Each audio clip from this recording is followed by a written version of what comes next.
हाँ V1 आ गया, V1 आ गया आप लोग का। तो बच्चों V1 के लिए क्या किया आपने, जो V1 के लिए क्या वही V2 के लिए करो। V2 का फाइनल वेलोसिटी क्या हो जाएगा 0, A कितना हो जाएगा -g, और S कितना है 5। थर्ड इक्वेशन लगा दो बच्चों। दो पार्ट में क्वेश्चन कर लो, एक ऊपर से नीचे आते समय B और एक B से C जाते समय। तो AB के लिए इनिशियल वेलोसिटी कितना था 0, फाइनल वेलोसिटी V1, A की वैल्यू 10 और S की वैल्यू 10।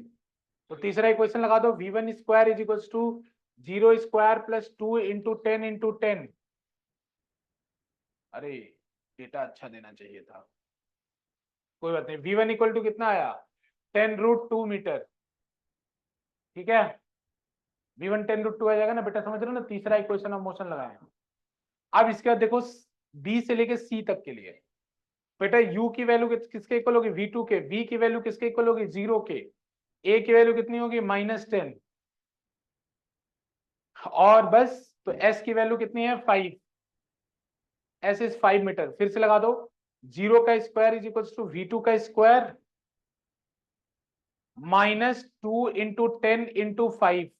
तो बेटा ये 100 आ जाएगा ना, 100 आ जाएगा, तो V2 बराबर आ जाएगा 10।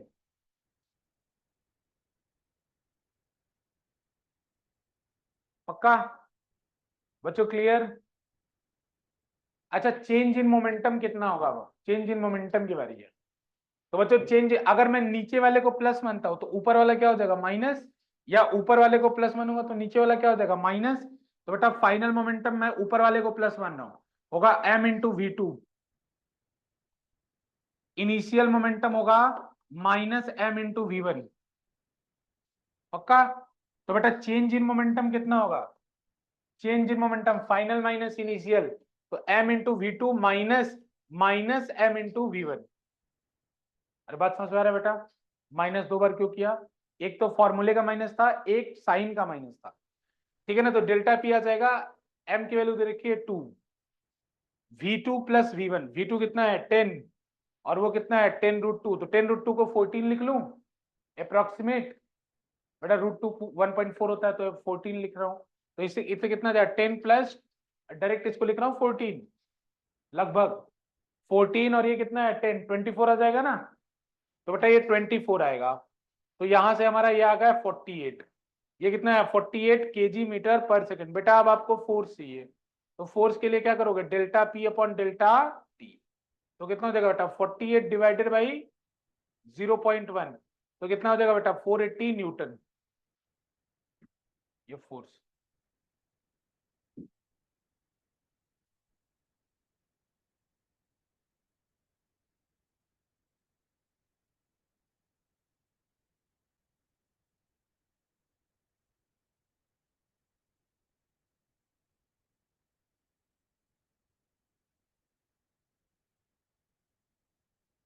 डन बच्चों।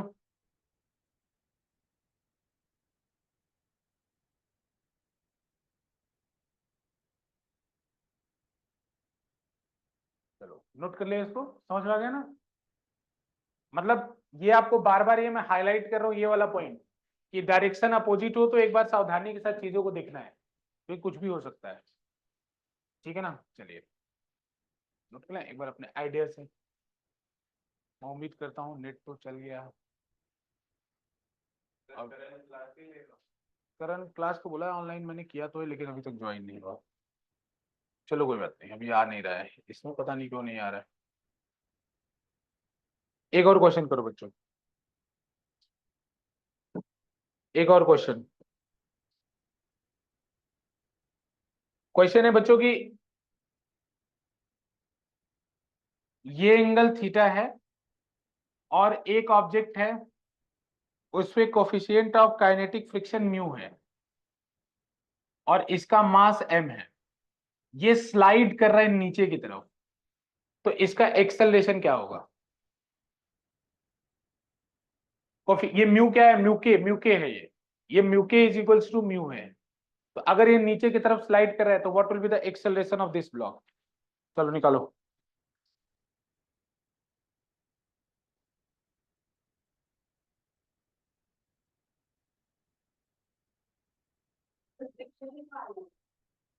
एक्सेलेशन,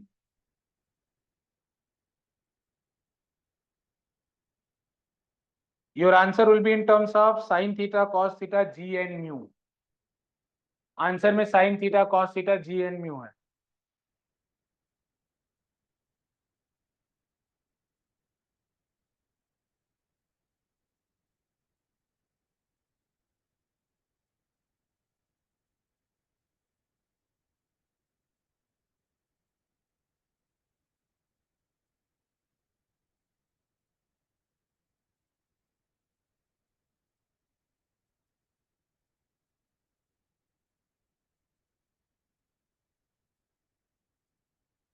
बेटा थीटा जी और म्यू के टर्म में आंसर होगा।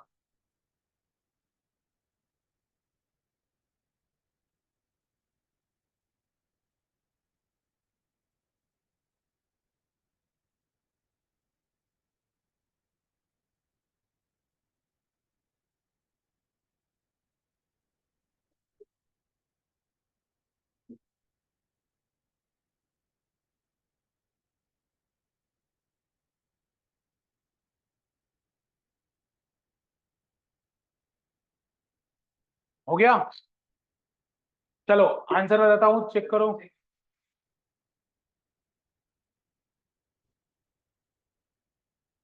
चलो मैं ऑप्शन लिख देता हूं तब तक, इसका ऑप्शंस लिख देता हूं मैं तब तक। इसके ऑप्शंस हैं जी बाहर, अंदर, cos theta minus mu sine theta, first option. दूसरा g sine theta minus mu cos theta. तीसरा g into sine theta plus mu cos theta. चौथा नन ऑफ दीज। चलो कौन सा है? दूसरा है। कैसे बच्चों? अच्छा बताओ, मैंने बताया था इसको नीचे गिराने वाला फोर्स कौन सा है? एम जी साइन थीटा, पक्का ना? और रोकने वाला फोर्स कौन सा है? एफ के। और बेटा एफ के मतलब काइनेटिक फ्रिक्शन। एफ के का फॉर्मूला होता है म्यू के इंटू एन। तो बेटा म्यू के यहाँ कितना है? म्यू। एन कितना होता है यहाँ? M g cos theta. तो बेटा इधर फोर्स लग रहा है mu into m g cos theta. तो अब बताओ नेट फोर्स कौन भारी होगा? नीचे गिरा तो एम जी साइन थीटा, तो एफ नेट बाई एम करना है हमें। तो F net by m is equals to a. तो एफ नेट कितना आएगा? एफ नेट आएगा m g sine theta minus minus mu m g cos theta upon m, minus mu m g cos theta upon m. अब देख लो option कौन सा सही है। ठीक है ना, डायरेक्ट। चलो एक और क्वेश्चन। अपरेंट वेट याद है? अपरेंट वेट क्या होता है, कैसे होता है? मतलब ऊपर जाना। हाँ, एक क्वेश्चन नोट कर लिया ना? कर रहे थे क्या? हो गया ना? हो गया ना? हाँ हाँ, लेफ्ट वाला।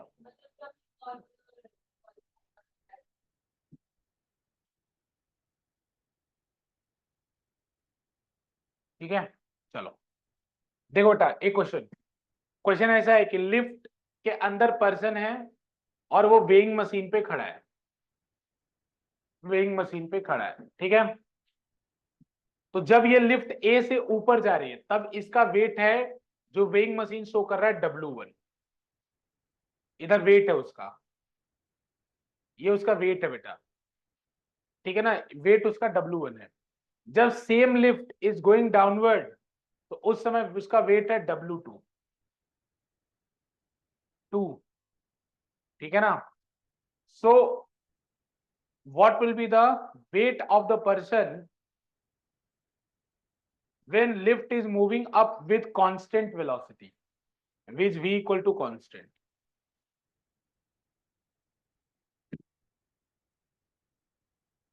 Your answer should be in terms of W1 and W2.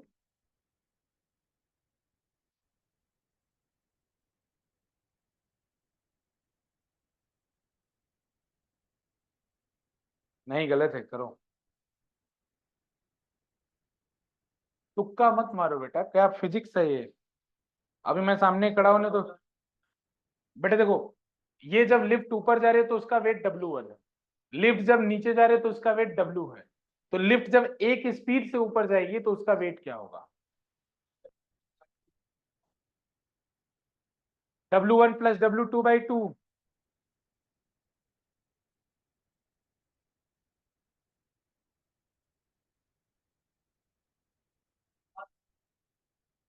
ठीक है बेटा, W1 प्लस W2/2। अरे देखो W1 किसके इक्वल होगा, इधर ध्यान दो। W1 किसके इक्वल होगा? ये फॉर्मूला बताया था M × G + AK, होगा कि नहीं? W2 किसके इक्वल होगा? M × G - AK। अच्छा, कांस्टेंट वेलोसिटी से जा रहा है तो एक्सेलरेशन कितना होगा? 0। तो ये मशीन उसके एक्चुअल वेट को बताएगी, तो W बताना है, यानी mg बताना है। तो बच्चों इन दोनों को ऐड कर दो, W1 प्लस W2 को ऐड कर दो, तो ये हो जाएगा 2mg। और ए क्या हो जाएगा? अरे समझ रहे हो, डायरेक्ट कर दो, कोई दिक्कत तो नहीं ना। Ma प्लस Ma- ऐड करो, कट जाएगा, ए कट जाएगा, 2mg। तो यहाँ पे क्या पूछा था? वेट पूछा था ना, तो mg क्या होगा? वेट होगा। तो वेट बराबर कितना हो जाएगा? W1 plus W2/2। W1 plus W2/2। चलो,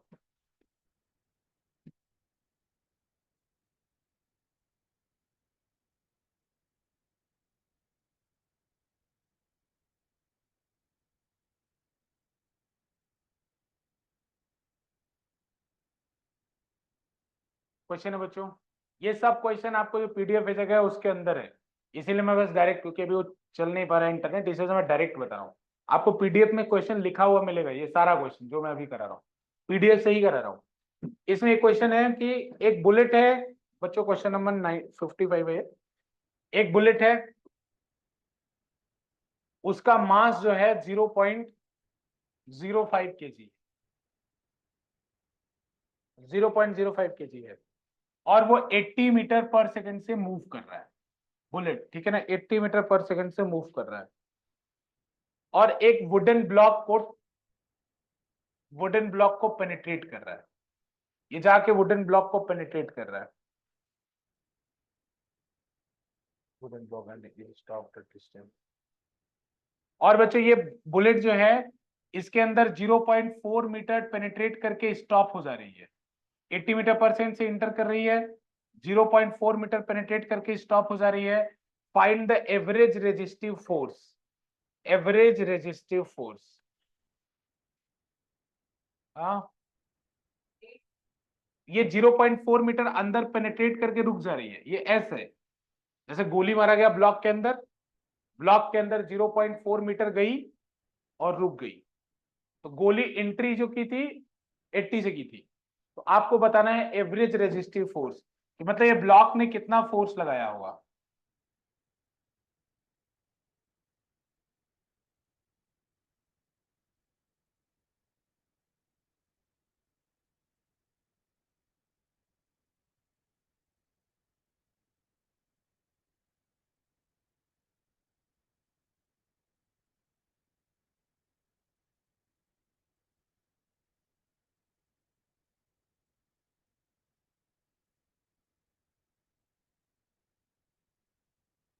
बढ़िया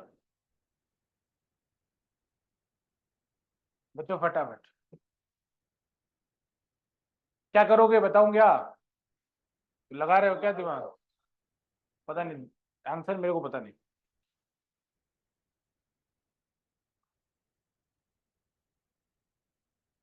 अरे ए निकाल लो, third equation of motion. Third equation of motion a निकाल लो, M × A कर दो, खत्म करो खेल। Third equation of motion, u की वैल्यू 80, v की वैल्यू 0, s की वैल्यू 0.4। थर्ड इक्वेशन ऑफ, हाँ ठीक है, कितना रहा है एस? ये ए कितना आ रहा है? ये आ रहा है -60,000। 60,000 आ रहा है माइनस में?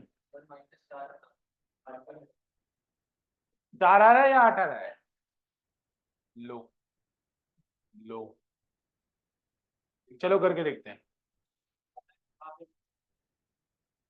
हाँ समझे।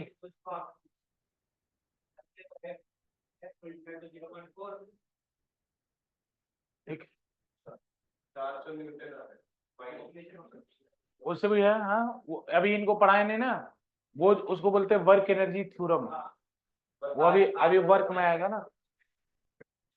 हाँ वो वर्क एनर्जी थ्योरम में होगा। एक और तरीका है जो ये बता रहे हैं, लेकिन वो हम आपको वर्क एनर्जी थ्योरम बताएंगे। अरे पहले ये तो कर लो, रुक जाओ। अरे ये तुम्हें आ गया कि नहीं, इस ये बताओ, ये आ गया ये। चलो तो एक और इसका शॉर्टकट होता है, वो मैं बता देता हूँ। ये शॉर्टकट होता है कि ये इसको बोलते हैं वर्क एनर्जी थ्योरम। ये अभी मैं खुद बताऊंगा इसको, लेकिन वर्क के चैप्टर में बताऊंगा, जो हमारा अगला चैप्टर है उसमें बताऊंगा। तो ये कहता है कि change in kinetic energy is equals to net work done by all the forces present in the system, ये बोलता है ये। तो चेंज इन काइनेटिक एनर्जी कितना होगा, तो फाइनल काइनेटिक एनर्जी 0 हो गया। इनिशियल काइनेटिक एनर्जी कितना होगा, हाफ इंटू 0.05 इंटू 80 का square, and that is equals to F into D. तो डिस्प्लेसमेंट कितना हुआ है, 0.4 मीटर। और फोर्स एक ही, मतलब और भी फोर्स लग रहा है, लेकिन mg नॉर्मल कैंसिल हो जा रहा है, तो उनको लेना ही नहीं हमें, तो बस यहां से डायरेक्ट एफ निकल जाएगा। ये माइनस में आएगा वर्क डन, क्यों, क्योंकि फोर्स उल्टे डायरेक्शन में, फोर्स इधर लग रहा होगा, बुलेट इधर जा रहा होगा, तो ये माइनस आएगा। तो यहां से भी निकाल सकते हो, एफ की वैल्यू सेम आनी चाहिए, जो भी वैल्यू जाए सेम है, ठीक है ना। ये वर्क एनर्जी थ्योरम मैं खुद बताऊंगा, घबराने की बात नहीं है। अभी आप लोग फोर्स वाले इससे कर लीजिए, मोशन से कर लीजिए। हाँ हाँ, मोशन से कर लीजिए, मैं खुद बताऊंगा उसको जब समय आएगा तो। ठीक है, आगे एक और क्वेश्चन बच्चों, क्वेश्चन फिर से अगेन पीडीएफ का ही क्वेश्चन है। ये एक इंक्लाइन प्लेन, यहाँ पे एंगल थीटा है, यहाँ पे एक मास रखा हुआ है एम। बच्चों ये सरफेस स्मूथ है, स्मूथ है मतलब फ्रिक्शन नहीं है। तो बताओ ये नीचे की तरफ गिरेगा, किस एक्सेलरेशन से गिरेगा, जी साइन थीटा। जी साइन थीटा से गिरेगा, एम जी साइन थीटा नीचे लगेगा, तो उसको नीचे लेके, तो m g sine theta by m, तो जी साइन थीटा से नीचे गिरेगा। लेकिन बच्चों हमें नीचे इसको गिरने नहीं देना है, तो इसीलिए हमने क्या किया, ये नीचे का सरफेस स्मूथ है, हमने यहाँ इस प्लैंक को ए का एक्सेलरेशन दे दिया आगे की तरफ, और इतना एक्सेलरेशन दिया कि ये ब्लॉक रुका रहा। तो फाइंड द वैल्यू ऑफ ए, मतलब समझो। अच्छा एक बात बता, ये प्लैंक रेस्ट में रहता है और मैं यहाँ ब्लॉक रखता तो नीचे गिर जाता। हाँ क्वेश्चन ही बता रहा हूँ, क्वेश्चन नहीं, हाँ क्वेश्चन ही बता रहा हूँ।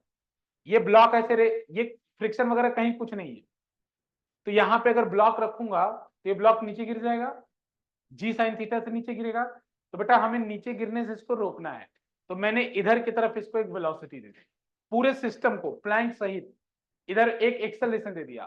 तो ऐसा पॉसिबल हो सकता है अब कि वो ना गिरे। तो आपको बताना है find the value of A such that this block may not slide, ये नीचे ना गिरे। अरे बात समझ रहे हो कि नहीं समझ रहे हो, सिचुएशन समझ में आ रही है ना, अब दिमाग लगाओ तुम लोग।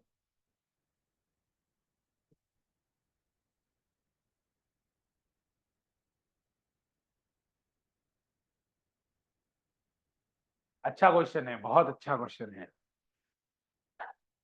ऑप्शंस बता दे रहा हूं इसके। जी, दूसरा तुक्का किसी को नहीं मानना है, दूसरा जी टेन थीटा, तीसरा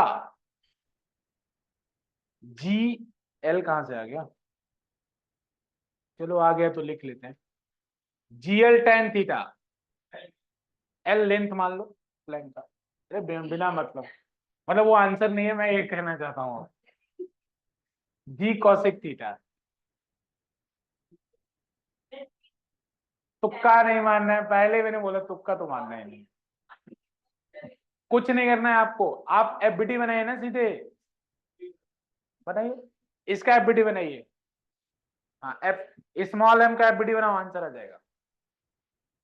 स्मॉल एम का एफबीटी बनाओ बच्चों, इसका आंसर आ जाएगा।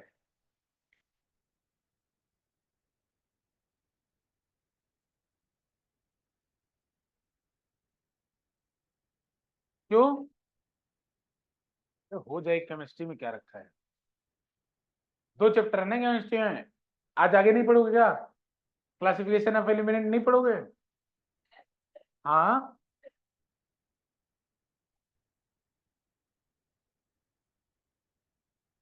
तो न्यूमेरिकल करेंगे फिर किस तरह अरे मैं रिमाइंड कर रहा हूँ, बता देना, हो जाएगा कंफर्म। कल बायो का है, सैटरडे को हो जाएगा, ठीक है ना कंफर्म।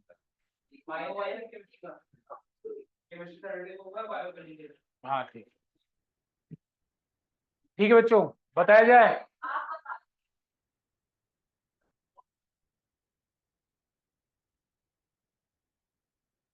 अरे आराम से करो, हो जाएगा, इसमें क्या बड़ी बात है। बच्चों देखो, एबीडी बनाना सीखो।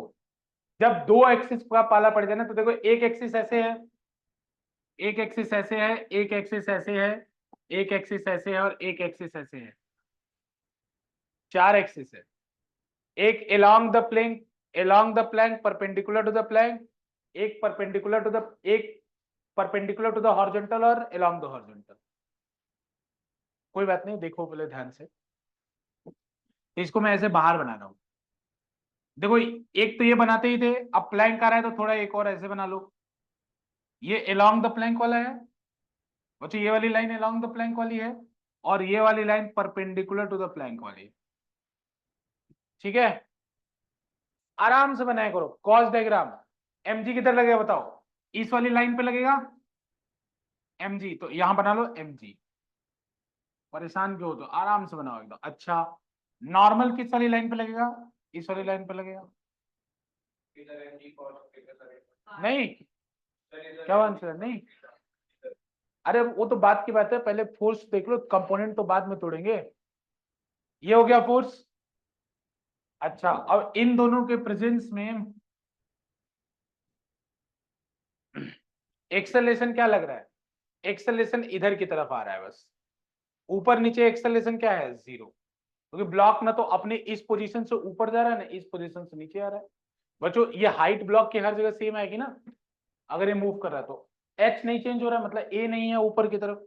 अच्छा, अब जरा एंगल वेंगल का ध्यान दो, ये एंगल थीटा है बेटा, तो ये वाला एंगल 90, ये वाला एंगल 90 माइनस थीटा, तो ये वाला एंगल थीटा, तो यानी ये वाला एंगल थीटा। अब एक बार डायरेक्ट याद रखो,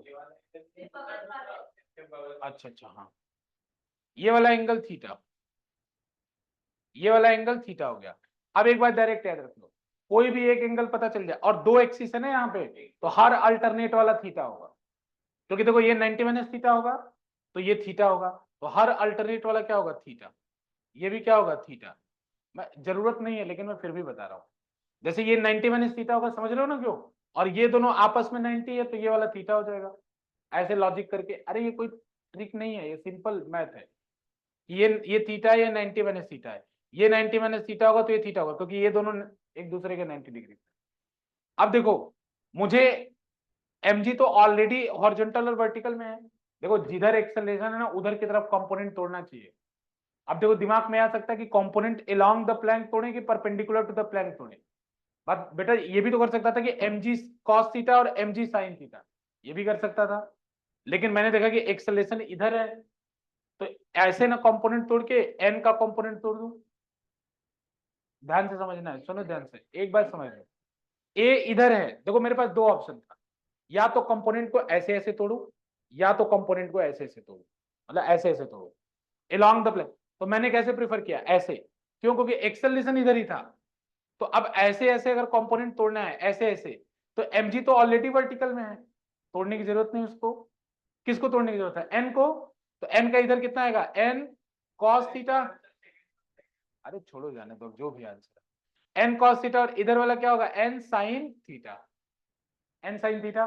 तो देखो यहां से n cos theta will be equal to mg, क्योंकि ऊपर नीचे एक्सेलरेशन नहीं है, और इधर की तरफ n cos theta net force है, इधर की तरफ नेट फोर्स एक ही है ना n cos थीटा, और that is equals to m into a। अरे न्यूटन ने क्या कहा था, एफ नेट बराबर ma, तो इधर की तरफ एक्सेलरेशन है तो इधर की तरफ नेट फोर्स होना चाहिए ना, तो इधर की तरफ नेट फोर्स कितना है, सॉरी n sin थीटा, इधर की तरफ नेट फोर्स कितना है, n sin theta, n sin theta is equals to, n sin theta is equals to m into a। Divide मार दो, खत्म कर लो यार, इसको ऊपर रख लो, डिवाइड मार दो, इस वाले को ऊपर रख लो, तो कितना हो जाएगा, tan theta is equals to, बच्चों इसको ऊपर रख रहा हूं मैं, अरे एन एन कैंसिल हो जाएगा ना डिवाइड मारोगे तो, tan theta is equals to a by जी,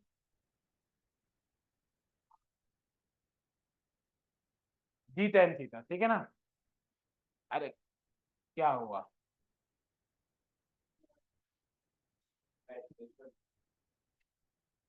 कोई मोरल डाउन करने की जरूरत नहीं। देखो एक बार बताता हूँ, दीज क्वेश्चंस आर रिपीटेटिव, ये बात हमेशा विश्वास रखना चाहिए। फिजिक्स अनलिमिटेड नहीं है 11th में, ये सब क्वेश्चन रिपीटेटिव है। एक बार सीख रहे हो, पहली बार थोड़ा सा कष्ट होगा इसको, लेकिन सीखो, भागो मत। अगली बार ये आएगा, सामना करोगे तो तुम्हारा दिमाग चलेगा कि अच्छा ए इधर है, तो आपकी बार कंपोनेंट हॉरिजॉन्टल वर्टिकल में तोड़ेंगे।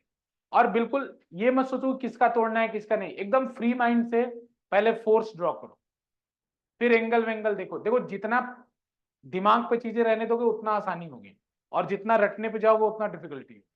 अपने आप दिमाग को खेलने दो कि थीटा वीटा खुद निकाले वो, ठीक है ना। फिर वो खुद डिसाइड करे कि ए इधर है तो किसका कंपोनेंट तोड़ना है। ऐसे नेचुरली चीजों को होने दो, फोर्स मत करो।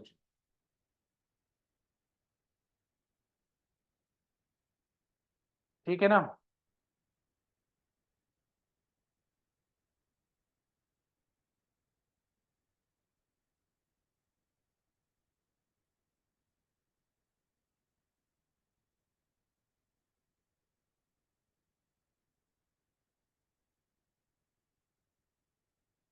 सब लगभग आसानी क्वेश्चन दिख रहा है इसमें तो। बताओ, कॉफी एंगल ऑफ बैंकिंग का क्या फॉर्मूला है?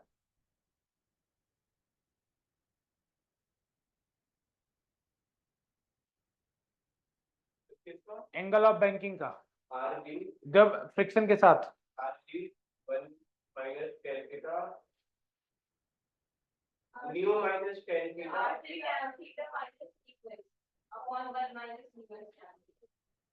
ठीक है ठीक है ठीक है। कुछ स्कूल्स के पेपर, बस कुछ स्कूल्स के पेपर देख रहा हूँ उसमें क्या क्या क्वेश्चन आए फिर छोड़ दूंगा।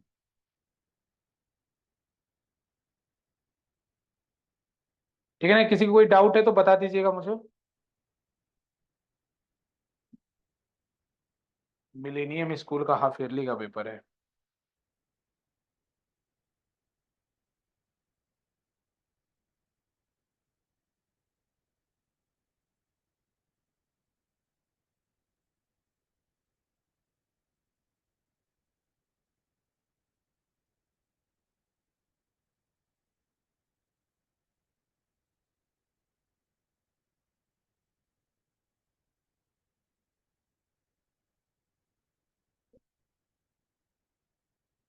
बच्चों बैंकिंग ऑफ रोड का डिराइवेशन पक्का है, आएगा। हाँ मतलब ये एकदम confirmation. Equation of trajectory confirmation, याद करके जाना है।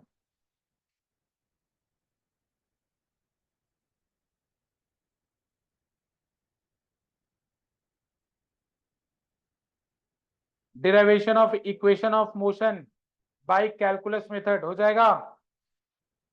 Derivation of equation of motion by calculus method.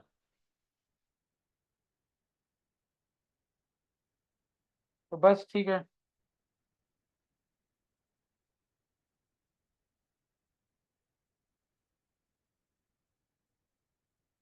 ठीक है बच्चों, बाकी पीडीएफ आप लोग सारा क्वेश्चन सॉल्व कर लीजिएगा, ठीक है ना। पीडीएफ का सारा क्वेश्चन आप लोग सॉल्व कर लीजिएगा। अगर किसी को कोई डाउट होता है एनसीईआरटी वगैरह भी सॉल्व कर लीजिएगा एक बार। एक क्वेश्चन और मेरे दिमाग में आ रहा है, आइए क्वेश्चन होता है एक लास्ट क्वेश्चन, एक लास्ट क्वेश्चन, एक लास्ट। बच्चों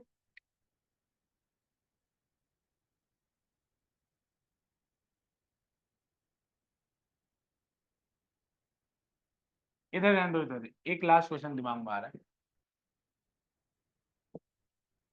ये एक सिलेंडर है, मेटालिक सिलेंडर है मान लो, ठीक है ना। और एक आदमी है जो इसके साथ, ये सिलेंडर घूमने वाला है, ये सिलेंडर घूमने वाला है ओमेगा से, बहुत तेज घूमने वाला है, ठीक है ना। एक आदमी इसके और इसके, एक आदमी और इस वॉल के बीच में फ्रिक्शन, एक आदमी यहाँ चिपकना चाहता है और नीचे गिरना नहीं चाहता, ढक्कन खोला हुआ है, ये ढक्कन खोला हुआ है।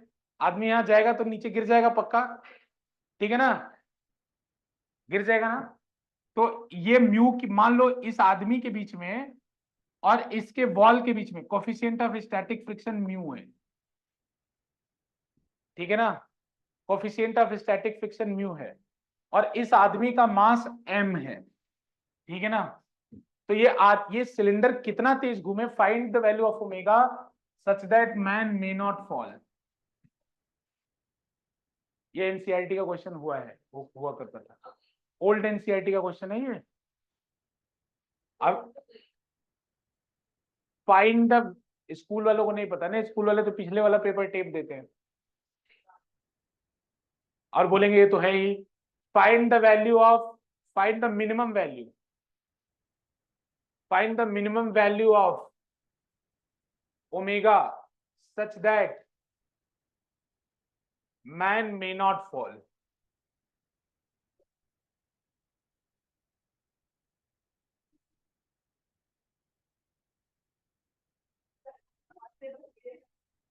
नीचे वाला ढक्कन खुला हुआ है। अच्छा, कुछ नहीं, ऐसे दीवार से चिपका है ऐसे।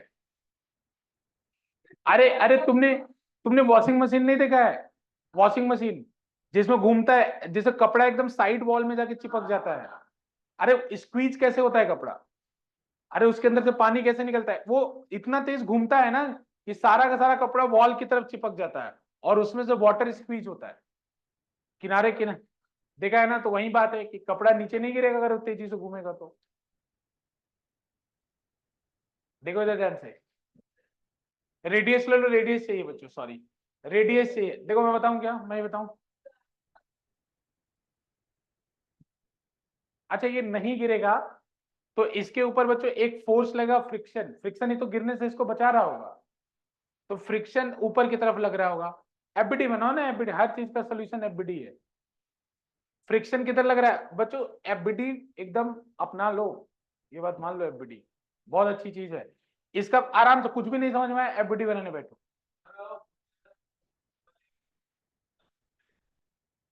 अच्छा बता दे, एफ नेट बराबर है, हमें अभी बता दे, देखो एफ एस ऊपर, एम जी नीचे, एम जी मैन का नीचे। अच्छा देखो, अब ये मैन इस वॉल के कांटेक्ट में है, तो नॉर्मल इधर, बेटा नॉर्मल ए, मैन इस वॉल के कांटेक्ट में, तो नॉर्मल इधर, नॉर्मल इधर बेटा, पक्का ना, कांटेक्ट है। अच्छा अब कोई और फोर्स इसके ऊपर नहीं लग रहा है, नहीं लग रहा है ना, अब सेंट्रीफ्यूगल मत लगाने जाना, हालांकि वो भी लगा सकते हो लेकिन स्यूडो फोर्स है। इसका एक्सेलरेशन इधर, अरे सर्कल में कोई घूमता है तो सेंटर की तरफ एक्सेलरेशन नहीं लगता है कि उसकी, ये कौन सा एक्सेलरेशन, सेंट्रीपिटल एक्सेलरेशन। तो सेंट्रीपिटल एक्सेलरेशन की वैल्यू या तो आर ओमेगा स्क्वायर होता है या वी स्क्वायर बाई आर होता है। अगर ओमेगा और आर दिया है तो आर ओमेगा स्क्वायर, तो यहाँ ओमेगा दिया है। तो बच्चों देखो यहां से ऊपर नीचे एक्सेलरेशन कितना है, 0।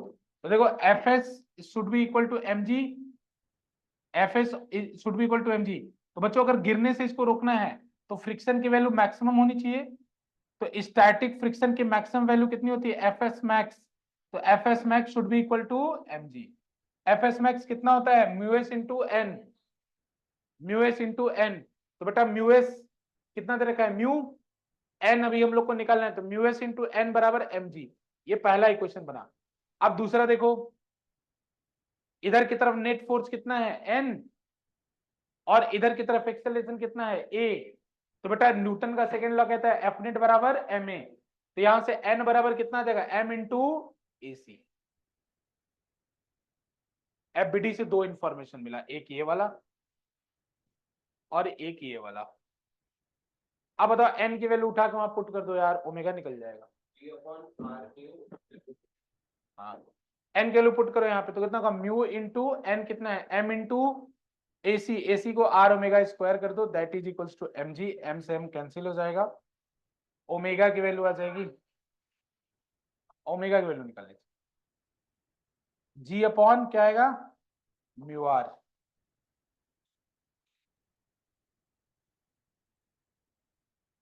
अरे कर लोगे ना,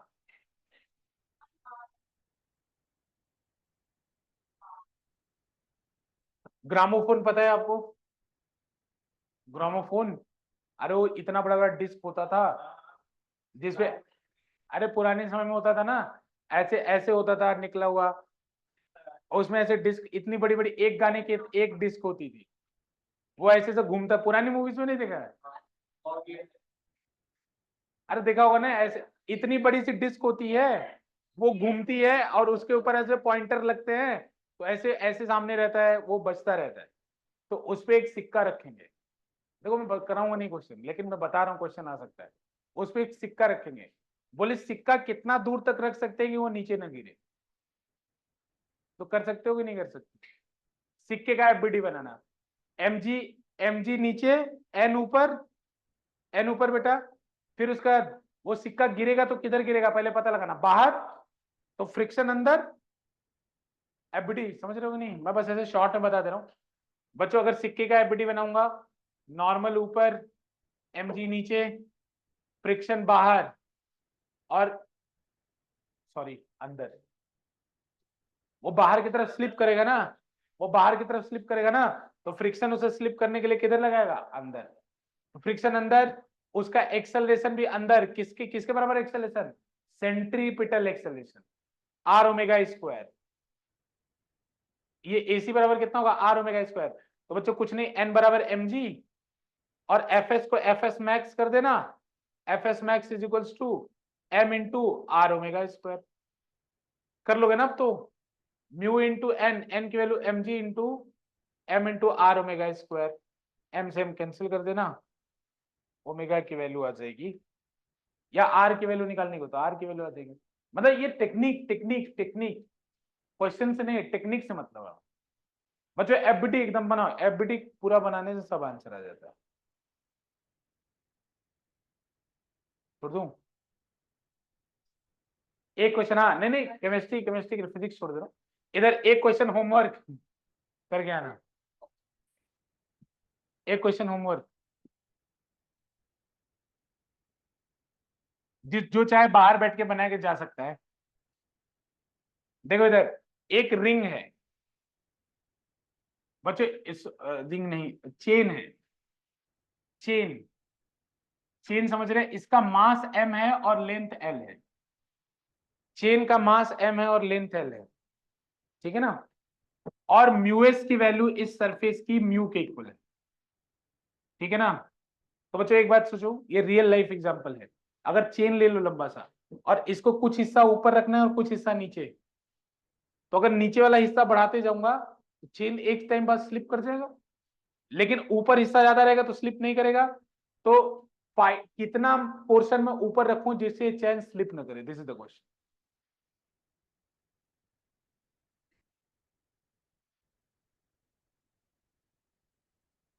What is the maximum portion of the chain that can be, लिख लो, what is the maximum portion of the chain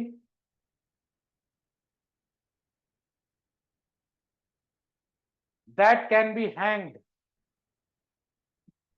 chain that can be hanged without slipping, without slipping? बताना, बता सकते हो तो बताना, नहीं बता सकते हो? अरे सुनो, बता दूं क्या, हिंट दे दूं, हिंट? आज तुमसे हो जाएगा, होमवर्क में कर रहे, पक्का हो जाएगा, बेइज्जती हो जाती है लेकिन पक्का हो जाएगा। अब तुम बना के जाना बेटा, तुम बाहर बैठ के बना के जाना, ब्रेक ले लो फिर केमिस्ट्री।